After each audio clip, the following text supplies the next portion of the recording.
All right, good morning, guys.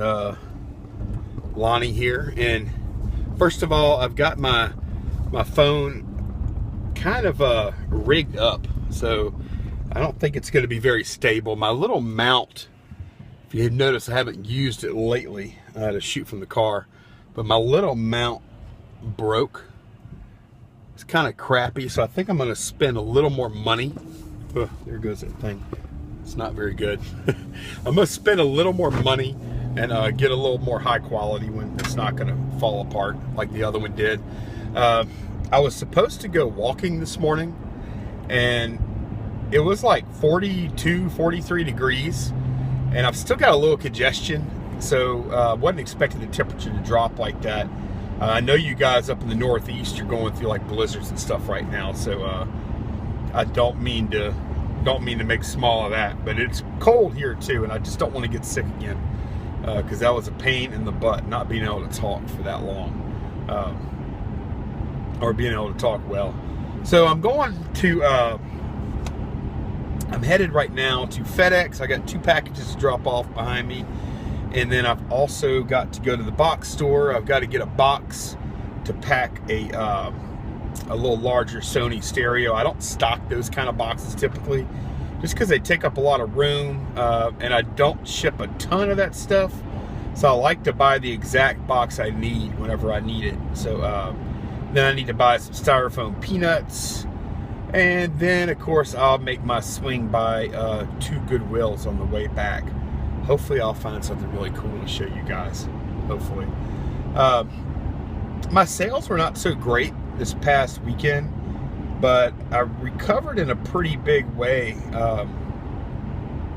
the past 48 hours. I put a lot of stuff on sale, and I opened up best offer on everything, and I listed a bunch of stuff.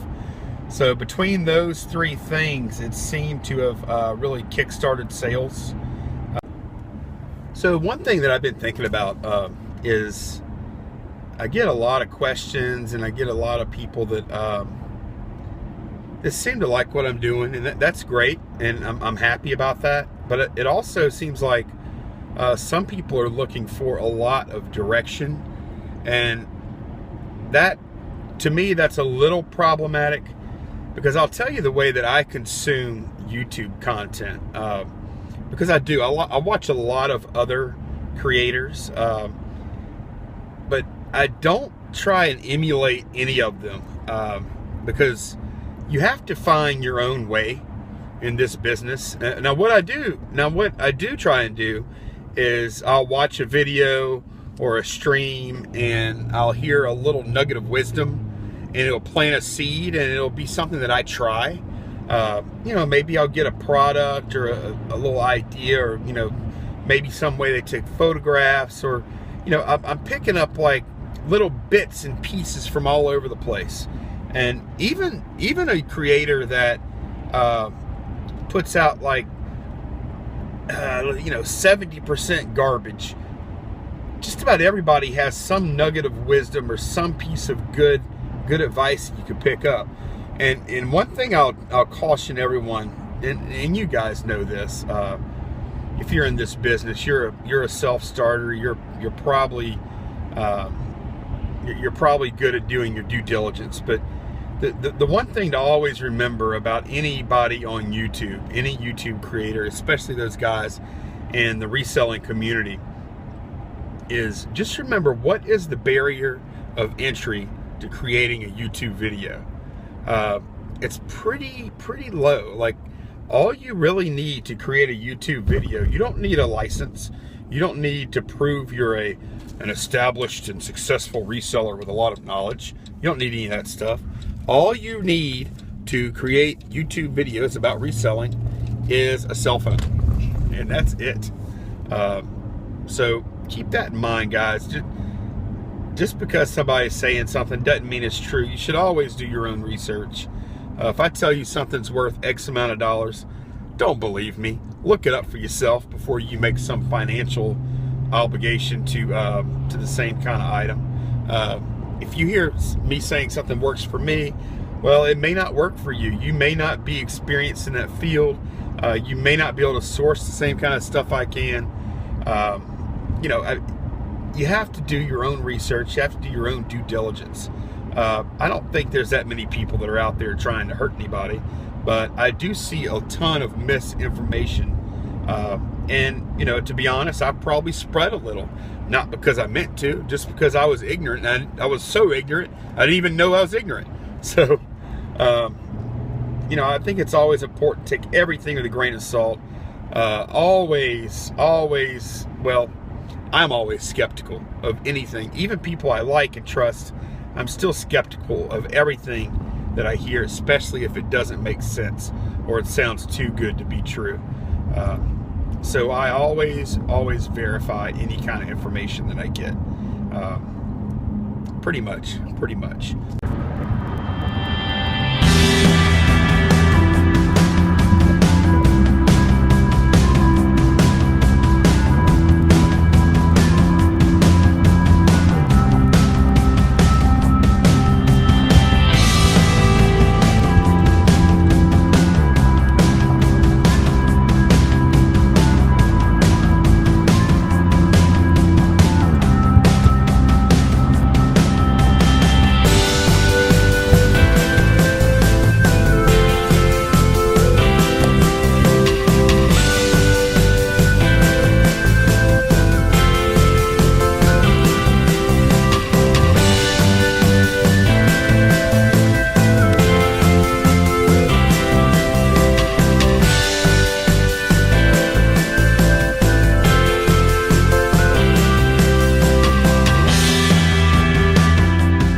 So I tried to shoot a little more video in there, but I'm telling you, anytime I go into Goodwill, there could be like 5 people in there. And as soon as I go in, they all seem to like congregate towards me like a bunch of zombies looking to eat somebody. I mean, like, I can't, if I'm standing somewhere, they're going to crowd me. It's so strange.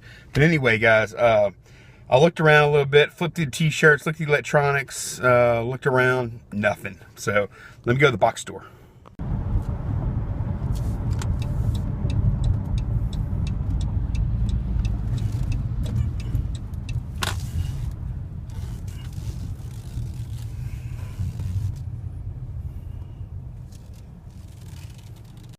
Oh yeah, guys, almost forgot to mention it, but I was processing some clothing last night, listing it, and I went through, I don't know, I think I listed like 6 pair of jeans, and then some shirts, and some jackets, and some coats and stuff, and everything was going along pretty well. But when I actually got to the jeans, first pair of jeans, stuck my hand in the front pocket, pulled out a $10 bill.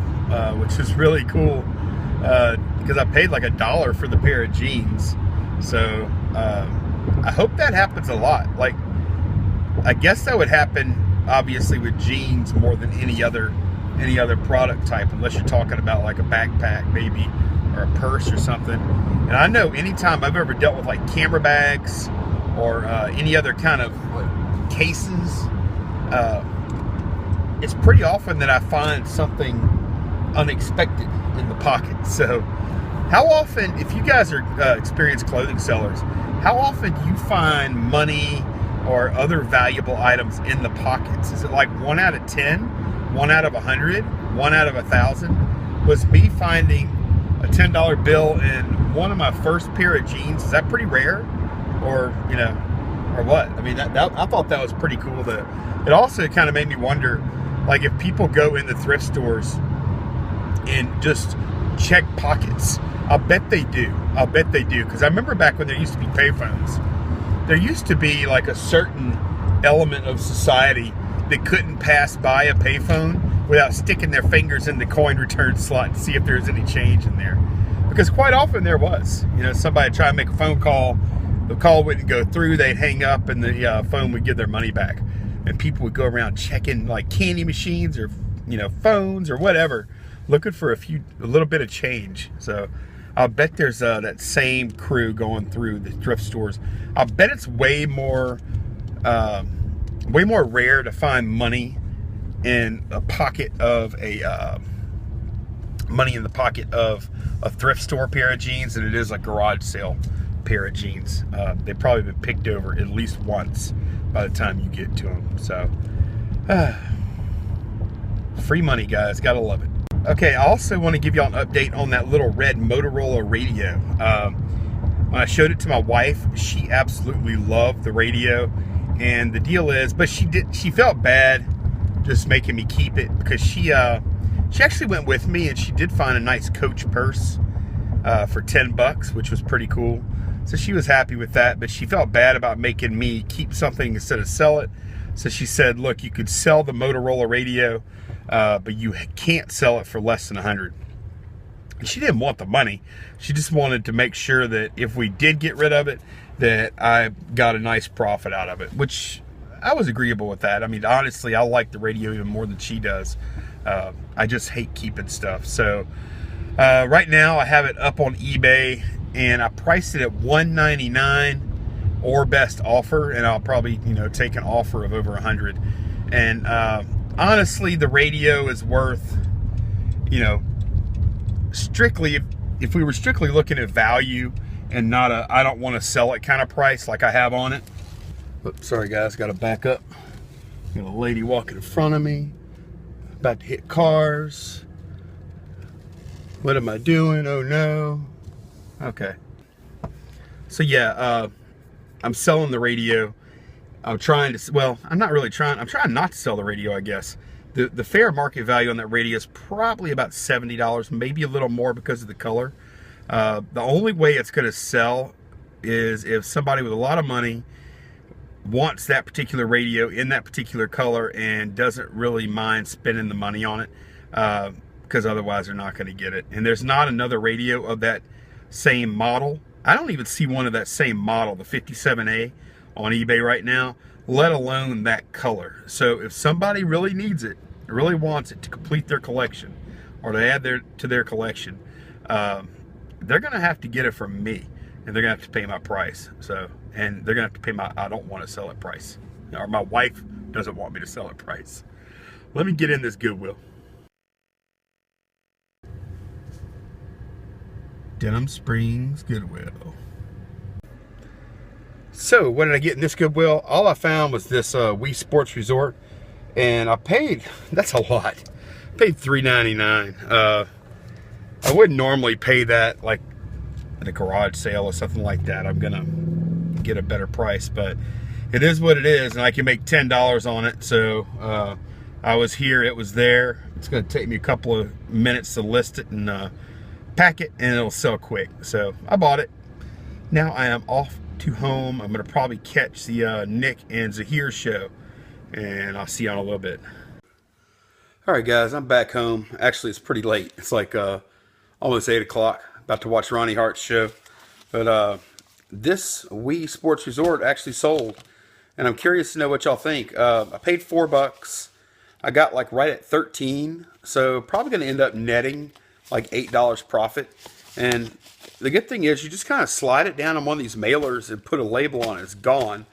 So, I mean, I know it's a low profit, low value item, but it's so easy to deal with. I mean, I listed it, and probably, I'd be surprised if I spent more than, there's no way I'm going to spend more than 5 minutes total between listing and shipping this item. So, to me, I would take these all day. I would take like 1,000 of these. It would be awesome. But I know a lot of people want, the 30, and I do too. I want the $30 average, $30 average sale and up and higher, $40, $50. But this kind of bread and butter stuff, I like it too. Kind of helps smooth out the bumps when you're not getting all the big sales. So, guys, that's it. It's not exactly what I wanted to do for my first, or not my first, but this vlog. But I got to start somewhere, right? I'm almost so used to doing live shows now that the not live shows feel kind of weird, especially when I don't have like a haul or something like that to show off. Don't forget, like and don't like and subscribe and alerts and all that stuff. And then the social media, eBay, and Etsy links are down below. I'll talk to y'all, should be tomorrow. So bye guys, have a good night.